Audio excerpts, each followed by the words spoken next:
Hello dears, बात करने वाले सब्जेक्ट, जैसा कि आपको पता है न्यू सिलेबस स्टार्ट है। आशीष ट्यूटर 247 न्यू वीडियो में आप सभी लोग का स्वागत करता है। सब्जेक्ट जो है हमारा मैथ क्लास 10 के लिए, जैसा कि आप समझ सकते हैं 2 चर वाले रेखीय समीकरण आपका पूरा सिलेबस खत्म किया जाएगा। जैसा कि मैथ का यहाँ पर कोर्स चलाया जा रहा है और किसी का नहीं चलाया जा रहा है ऑलरेडी, आप समझ सकते हैं। प्रश्नावली है जो कि 3B, इसका उदाहरण चल रहा है इस समय, जैसा कि विलोपन चल रहा है, उदाहरण बताया जा रहा है। चलिए उदाहरण जो कि 5वां बताया जाएगा आप सभी लोग को, यहाँ पर बिल्कुल ध्यान से समझते रहिए, समझते हुए चलिए, कोई दिक्कत वाली बात नहीं है। चलिए ज़्यादा बात न करते हुए हम आते हैं टॉपिक पे। जैसा कि आप समझ सकते हैं बिल्कुल हल कीजिए, मतलब कह रहा है विलोपन विधि से हल कीजिए, मतलब कह रहा है हल कीजिए मतलब विलोपन विधि से हल कीजिए। उदाहरण में दिया है तो मतलब विलोपन विधि से हल कीजिए। चलिए कोई दिक्कत वाली बात नहीं। देखिए, आप इस टाइप का समीकरण अभी तक किसी में नहीं मिला है, जैसा कि आप समझ सकते हैं, और बटे के रूप में आपका समीकरण नहीं मिला है। लेकिन आज यहाँ पर बताया जाएगा आप सभी लोग को बटे के रूप में कैसे समीकरण को हल करते हैं। लेकिन इस टाइप का समीकरण आपको कहीं भी, जो आप अभी तक पढ़ते आ रहे हो लेकिन कहीं पर भी नहीं मिला है। एक क्लास 8 में है हमारे समझ से, लेकिन हम बता नहीं सकते, पूरा कंफर्म नहीं है, जैसा कि आप समझ सकते हैं। लेकिन इस टाइप का समीकरण आपको कहीं पर नहीं मिला है। कई बच्चे आप देखेंगे तो ये समीकरण देखकर अचंभित हो जाएंगे, क्योंकि यहाँ पर देखिए लास्ट में जो होता है एक्स वाई न होने के कारण, अगर यहाँ पर एक्स वाई न होता तो समीकरण बहुत आसानी से हल हो जाता। अगर यहाँ पर एक्स वाई है तो बिल्कुल आप आसानी से यहाँ पर देखिए कैसे होगा समीकरण, कैसे हल करते हैं समीकरण को। देखिए क्या होता है, अगर हम कह दें, देखिए अब जो सवाल बताए जाएंगी बहुत आसानी से बताई जाएंगी, बिल्कुल आसानी से।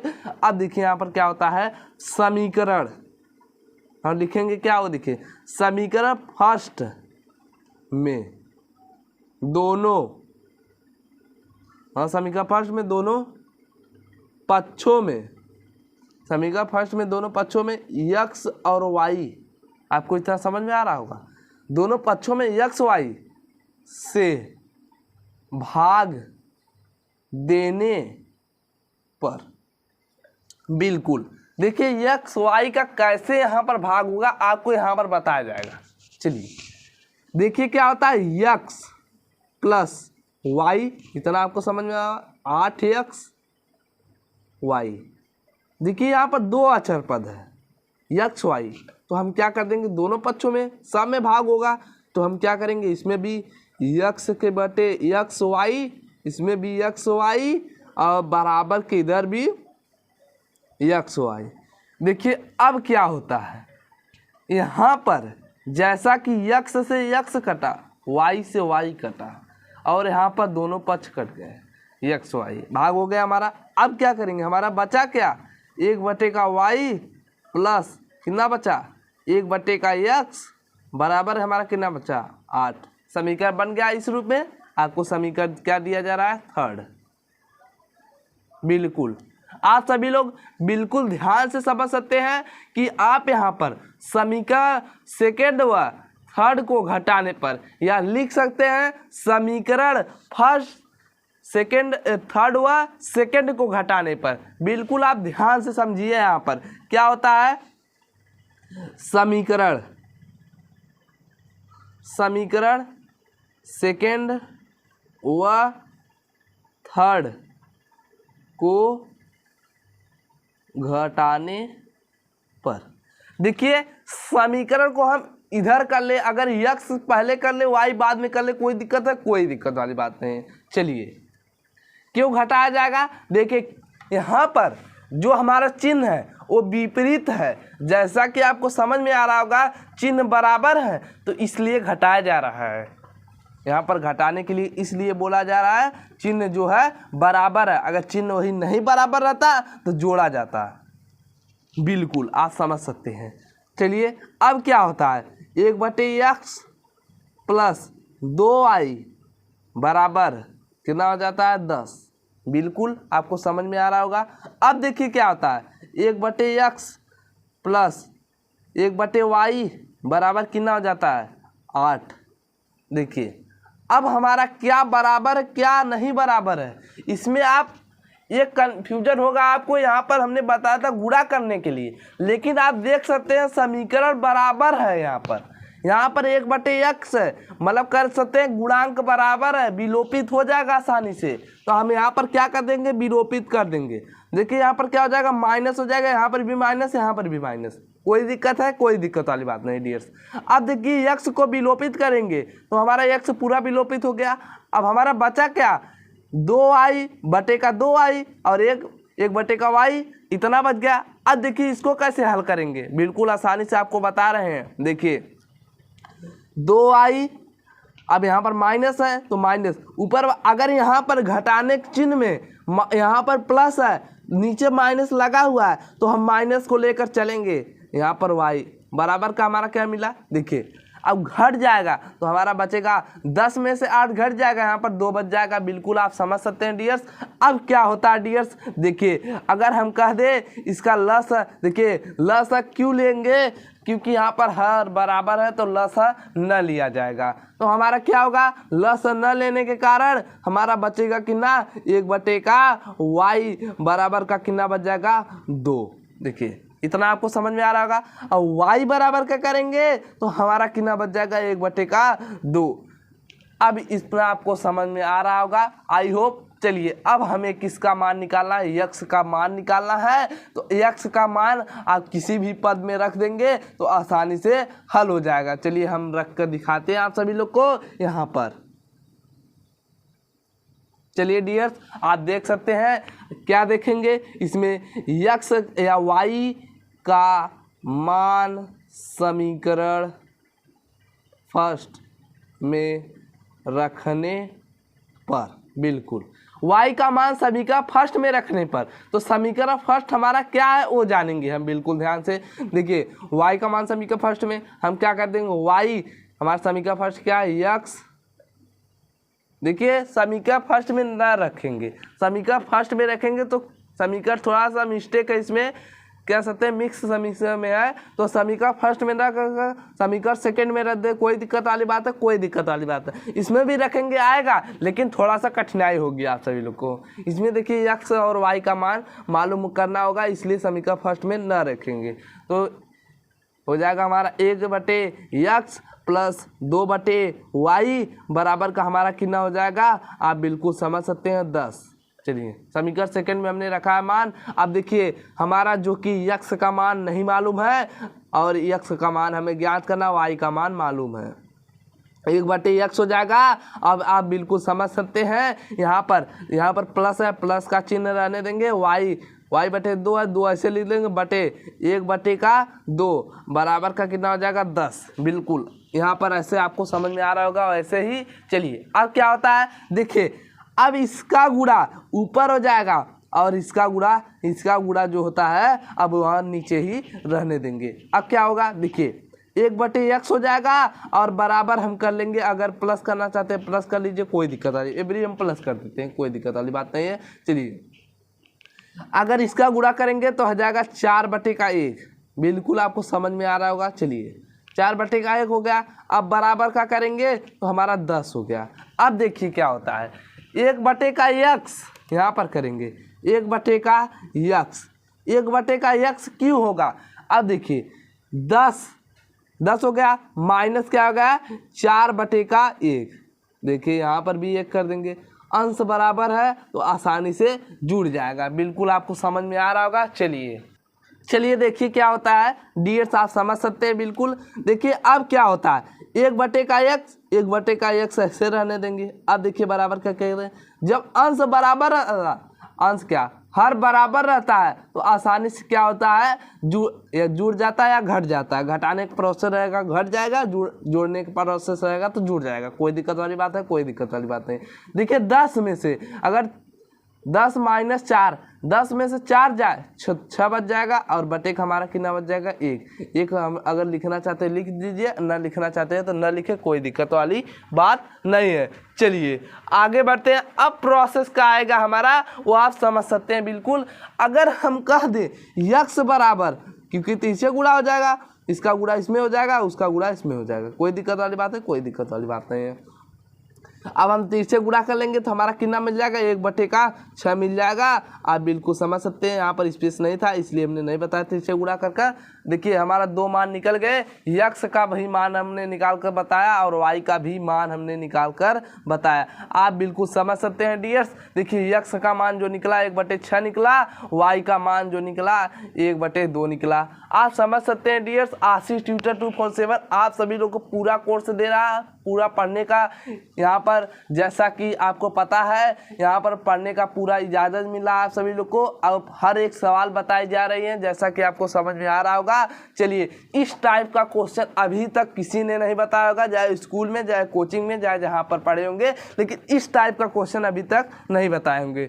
चलिए आगे बढ़ते हैं। अब इसी का 6वां क्वेश्चन लेकर आप सभी लोग को देखते हुए चलिए डियर्स, अब क्या करते हैं, अब हम समीकरण इसी में सेकंड को 6वां क्वेश्चन को भी देख लेते हैं। जैसा कि समीकरण 1/x प्लस 5/y बराबर 2 तथा 3/x प्लस 10/y बराबर 3 को हल कीजिए। किस विधि से, विलोपन विधि से। आप विलोपन विधि पढ़ रहे हैं तो विलोपन विधि से हल करेंगे। चलिए आगे बढ़ते हैं। आप सभी लोग को यहाँ पर हम क्या बनाएंगे, 1/x प्लस 5/y बराबर का 2। समीकरण क्या हो गया हमारा, फर्स्ट हो गया। अब समीकरण सेकंड देखेंगे तो क्या आ जाएगा, 3x प्लस 10y बराबर का कितना हो जाएगा, 3। ये हमारा हो जाएगा समीकरण सेकंड, जैसा कि आपको समझ में आ रहा होगा। चलिए अब हमें क्या करना है, अब देखिए इसमें अगर गुणा करने का प्रोसेस आ जाए, अगर इसमें थोड़ा सा आपको लिखना होगा, समीकरण 1 में 3 से गुणा करने पर, 5 से गुणा करने पर, लेकिन अभी तक जो हमने बताया गुणा करने की विधि बता दी है, और लेकिन बटे के रूप में नहीं बताया है। चलिए उसको भी हम लोग जान लेते हैं। देखिए समीकरण हम कहेंगे कि गुणांक जब हमारा बराबर रहेगा तो आसानी से विलोपित हो सकता है। तो यहाँ पर देखिए अगर हम इसको गुणांक बराबर करना चाहते हैं तो यहाँ पर y को गुणांक बराबर करना चाहते हैं तो यहाँ पर 2 से गुणा कराएंगे। अगर हम x को गुणांक बराबर करना चाहते हैं तो हम यहाँ पर किससे गुणा कराएंगे, यहाँ पर भी 3 से गुणा करवा देंगे। कोई दिक्कत वाली बात है, कोई दिक्कत वाली बात नहीं। हमें एक गुणांक बराबर करना है, चाहे फर्स्ट वाला करे चाहे सेकंड वाला करे, हमें एक गुणांक लेकिन बराबर आपको करना है। चलिए अगर आप दोनों बराबर करना चाहते हो तो कोई फायदा नहीं है उससे, आंसर आपका तब भी पर वही आएगा, तब भी पर वही आएगा। चलिए अगर हम कह दें यक्स का गुणांक बराबर की जाए, चलिए यहाँ पर देखते हैं क्या होता है। समीकरण फर्स्ट में 3 से गुणा करने पर, देखिए समीकरण फर्स्ट में 3 से गुणा करने पर, अब देखिए जब समीकरण फर्स्ट में 3 से गुणा करेंगे, लेकिन आपको बताया गया होगा गुणा करने का प्रोसेस बटे में कैसे होता है वो भी बताया गया होगा। स्कूल में, कोचिंग में जिस माध्यम से पढ़े होंगे उस माध्यम से 1 से 8 तक आपको बताया जाता है गुणा कैसे किया जाता है, भाग कैसे किया जाता है। आप सभी लोग बिल्कुल ध्यान से समझिए। चलिए देखिए जो बटे के रूप में जो हर दिया उसमें गुणा न कर इसमें गुणा न कर हम किस में करेंगे, एक में करेंगे और 5 में करेंगे और 2 में करेंगे। हर में गुणा कभी नहीं करेंगे। तो क्या हो जाता है हमारा, देखिए 3/x हो जाता है और प्लस का यहाँ पर 3×5 का y हो जाता है बराबर का 6 हो जाता है। बिल्कुल आपको इतना समझ में आ रहा होगा। चलिए हमारा समीकरण क्या होगा, थर्ड हो गया। बिल्कुल चलिए अब जानते हैं क्या होता है। बिल्कुल देखिए क्या होता है 3x। अब देखिए हमारा एक गुणांक बराबर हो गया, जहाँ जो हम बराबर करना चाहते हैं वो हमारा बराबर हो गया। x का बराबर करना चाहते हैं, x का हमारा बराबर हो गया। अब देखिए अब इसका चिन्ह देखना है, आप सभी लोग को इसका चिन्ह क्या होगा वो देखना है। देखिए यहाँ पर प्लस है, यहाँ पर भी प्लस है, तो क्या होगा हमारा घटेगा। अगर चिन्ह अलग अलग रहता तो हमारा क्या होगा, जुड़ेगा। चलिए हम लोग जान लेते हैं समीकरण सेकेंड व थर्ड को घटाने पर। बिल्कुल यहाँ पर इतना समझ में आ रहा होगा। चलिए अब क्या करना है, देखिए हर एक वीडियो में 2 सवालें बताई जा रही हैं जैसा कि आपको मालूम है। चलिए कोई दिक्कत वाली बात नहीं है। अगर हम कह दे इसको पहले लिख दे, इसको पहले लिख दे, कोई दिक्कत वाली बात है? कोई दिक्कत वाली बात नहीं। 3x प्लस 15y बराबर का 6, या आप लिख सकते हैं समीकरण थर्ड व सेकेंड को घटाने पर। बिल्कुल आप ऐसे भी कर सकते हैं या लिख सकते हैं समीकरण सेकेंड व थर्ड को घटाने पर। अब क्या होता है, समीकरण सेकेंड क्या है? 3x plus 10y। देखिए दूसरे में क्या था? 3x प्लस 15y था, इसमें क्या है? 10y बराबर क्या क्या हो जाता है हमारा? 3। अब देखिए हमें क्या करना है, घटाने का चिन्ह। घटाने का मतलब चिन्ह बदल जाएगा। हमें क्या करना है, नीचे के देखना, ऊपर को देखना नहीं है। नीचे के देखेंगे क्या है हमारा, प्लस में है तो हो जाएगा माइनस, ये भी प्लस में हो जाएगा तो माइनस, ये भी प्लस में है तो ये भी हो जाएगा माइनस। अगर यहाँ पर माइनस होता तो हम यहाँ पर प्लस कर देते हैं तुरंत। देखिए अब क्या हो जाएगा, यक्स पद हमारा जो है विलोपित हो गया, इसका मान 0 हो गया। अब क्या हो जाएगा, 15y और 10y। बिल्कुल आप समझ सकते हैं। देखिए अगर हम लिखना चाहें, एक बारी लिख देते हैं, आप सभी लोग को दिखा देते हैं कैसे होगा। देखिए 15y माइनस 10y बराबर का कितना हो जाता है? देखिए 3। 6 में से 3 घट गया तो हमारा कितना बचा? 3। बिल्कुल आपको समझ में आ रहा होगा। अब देखिए क्या होता है, देखिए हर बराबर है, अगर हर बराबर रहते हैं तो आसानी से हमारा घट जाता है। तो हमारा कितना बच जाएगा? 5/y बराबर का 3। इतना आपको समझ में आ रहा है। अगर हम कह दें y बराबर 5/3, ये हमारा y का मान निकल गया। बिल्कुल आप समझ सकते हैं। आगे बढ़ते हैं। अब क्या आता है हमारा, देख लीजिए, ऐसे हमारा y का मान निकल गया। इससे आसान विधि अगर कहीं पर आपको पढ़ने का मिलता है तो आप जाकर वहाँ पढ़ सकते हैं बिना सोचे बिना समझे। चलिए y का मान हमारा मिल गया है 5/3। चलिए अब हमें क्या करना है, अब हमें निकालना क्या है? अब हम निकालेंगे क्या? अब हम निकालेंगे यक्स का मान। यक्स का मान समीकरण किसमें रख दें? अगर आप लोग कहेंगे तो फर्स्ट में रख दें, अगर आप लोग कहेंगे सेकंड में रख देंगे। कोई दिक्कत वाली बात है? कोई दिक्कत वाली बात नहीं।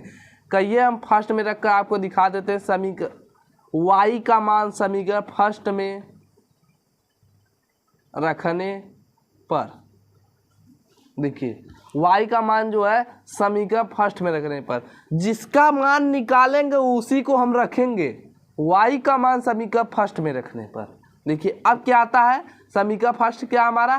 देखिए 1/x प्लस 5/y बराबर का 2। देखिए इतना आपको समझ में आ रहा होगा। देखिए अगर आप समीकरण थर्ड में भी रखते हैं तो भी आपका मान आएगा, अगर समीकरण सेकंड में भी रखते हैं तो भी आपका मान आएगा। चलिए हम लोग यहाँ पर करके दिखाते हैं आप सभी लोग को। देखिए 1/x हो जाएगा और प्लस क्या हो जाएगा 5। y का मान हमारा कितना निकला? देखिए 5/3, वही हम रख रहे हैं। 5/3 बराबर का क्या हो जाएगा? 2। देखिए अब क्या होता है, 1/x हो गया, इसका गुणा इसमें हो जाएगा। आप समझ सकते हैं कितना हो जाएगा? 15/5 बराबर का कितना हो जाएगा? 2। बिल्कुल आप यहाँ पर समझ में आ रहा होगा। चलिए आगे बढ़ते हैं। अब हमारा जो मान निकल कर आएगा, अब आप बिल्कुल ध्यान से देखिए। चलिए 1/x, अब देखिए इधर भाग कर रहा है, इधर जाएगा, इधर जुड़ रहा है, इधर क्या कर रहा है? जुड़ रहा है, तो इधर जाएगा माइनस कर देगा। देखिए क्या हो जाएगा? बराबर 2 माइनस 15/5। चलिए डियर्स आगे बढ़ते हैं। जैसा कि आप समझ सकते हैं 1/x बराबर, अब देखिए इसका लसा लेते हैं। लसा लेंगे तो कितना आ जाएगा? यहाँ पर बिल्कुल समझ सकते हैं डियर्स। देखिए 5 यहाँ पर ही 1। लसा लेंगे तो आएगा 5। 1 का गुणा 5 में करेंगे तो 5 आ जाएगा। कितना आ जाएगा? 5। 1 का गुणा अगर 5 में करेंगे 5, यहाँ पर 10 हो जाएगा, माइनस कितना हो जाएगा? 5 × 5, यहाँ पर हो जाएगा कितना? 15। चलिए देखिए डियर्स अब क्या होता है, देखिए यहाँ पर थोड़ा सा मिस्टेक हो गया। क्या हो गया? यहाँ पर प्लस, यहाँ पर 5/5/3, जो हमने ऊपर गुणा कर दिया, अगर हम यहीं पर काट देते तो आसानी से आंसर आपका मिल जाता, कोई दिक्कत वाली बात नहीं। यहाँ पर हम काट देते हैं तो हमारा कितना बच जाएगा, ये 5 न लिखकर हमारा कितना बच जाएगा, यहाँ पर 3 बच जाएगा। बिल्कुल आपको समझ में आ रहा होगा। चलिए यहाँ पर न आपको दिखाकर हम यहाँ पर दिखा देते हैं पीछे राइट साइड में। चलिए डियर्स, अब क्या होता है देखिए, जब हमने समीकरण फर्स्ट में रख दिया तो 1/x/5y बराबर कर 2। जब 1/x + 5, यहाँ पर 5 से कट गया, हमारा कितना बचा, 3 बच गया। हम 3 ऐसे लिख लेंगे। अब यहाँ पर कितना हो जाएगा, यहाँ पर थोड़ा सा मिस्टेक हो गया था, चलिए कोई दिक्कत वाली बात नहीं है। इसको आपको बटे के रूप में नहीं लिखना है, न तो गुणा करके बताना है। देखिए आपको क्या करना है, 1/x + 5 यहाँ पर जब हम करेंगे तो कितना आ जाएगा। देखिए आगे बढ़ते हैं समीकरण को लेकर। चलिए आगे क्या आता है डियर्स, आप समझ सकते हैं। इतना हो गया, 1/x कर देंगे। अब देखिए क्या होता है, बराबर इधर जब 2 - 3 करेंगे, देखिए माइनस वाला ज़्यादा है, माइनस वाला ज़्यादा है तो 1/x बराबर हमारा कितना आ जाएगा, -1 आ जाएगा। जब x तिरछे गुणा कर देंगे तो x बराबर हमारा कितना मिल जाएगा, -1। आपका 2 मान मिल गया है, जैसा कि आप समझ सकते हैं डियर्स। देखिए x का मान मिला है -1, x का मान -1। अगर y का मान देखना चाहते हैं, बिल्कुल हम दिखा देते हैं। यहाँ पर y का मान मिला है 5/3। कोई दिक्कत वाली बात नहीं, कोई दिक्कत वाली बात नहीं है। चलिए आई होप आप समझ गए होंगे। इसमें हर सवाल में 2 सवाल बताए जा रहे हैं आप सभी लोग को। चलिए आई होप आप समझ गए होंगे। तब तक के लिए जय हिंद, वंदे मातरम।